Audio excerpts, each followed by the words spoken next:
I'll show you how I make subtitles for my videos.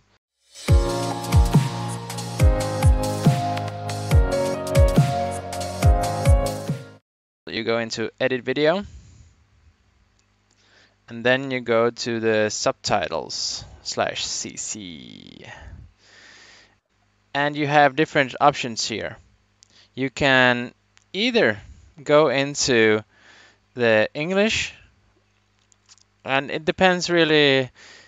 Mostly, I don't use this method anymore because it's too time consuming. It depends also how much I speak and how clearly I speak, because sometimes it takes more time to change the bad way Google or YouTube has identified the words.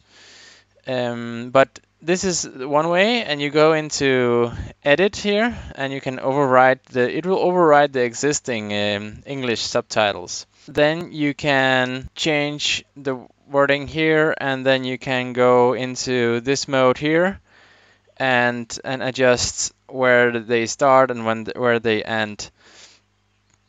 So that's one way of doing it.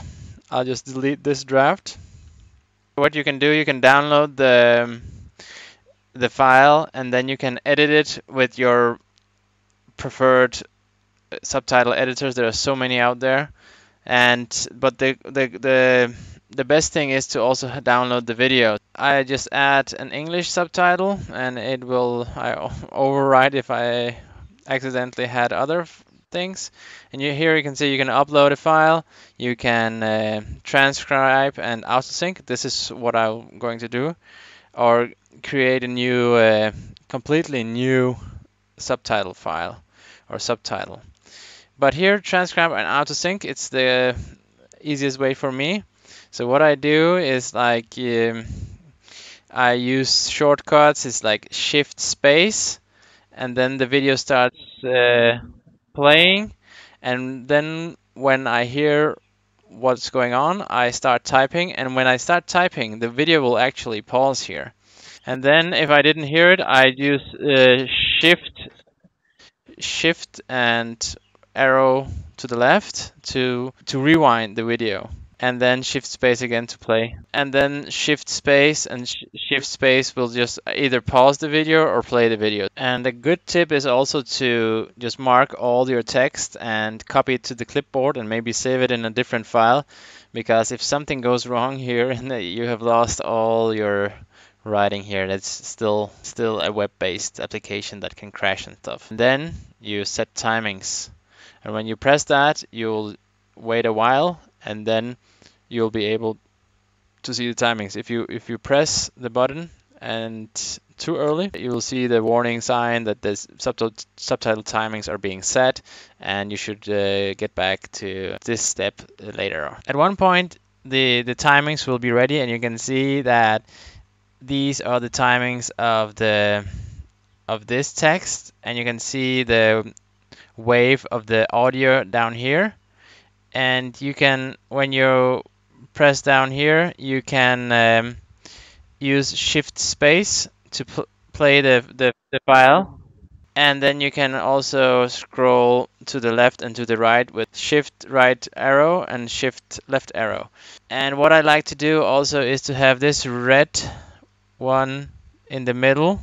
It's easier to work with when it's in the middle, when you're in the middle of things.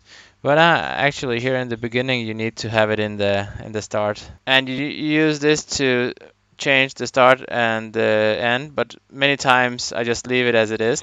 And I make random sounds, so sometimes it's just like a or something, and you just don't want to have it too long, because then it's not nice. I actually stop saying this sentence here, and then it starts there. So it's quite easy to work with. It's not super precise, but I don't really think it needs to be super precise, super professional. The most important thing about this is to people that are unable to hear. they can read it, or if you have like very bad language or very random. Sometimes I don't even understand myself what I say in my videos, especially in my old videos where I don't speak very clearly. So it's a good idea just to write down what I really am saying or what I really mean. So that's quite a good thing, and also it should benefit your search engine optimization. So your videos will come up in searches with if these subtitles are good. So the subtitles you make yourself get in the search results, but the automatic subtitles that YouTube makes or not. That's what I've heard, but you can prove me wrong, or just it's the no. I don't think anybody really knows what's going on and how the YouTube and Google search really works. So I think it's just a good thing to do. If you have any tips, please let me know. And the also the cool thing is that you can move.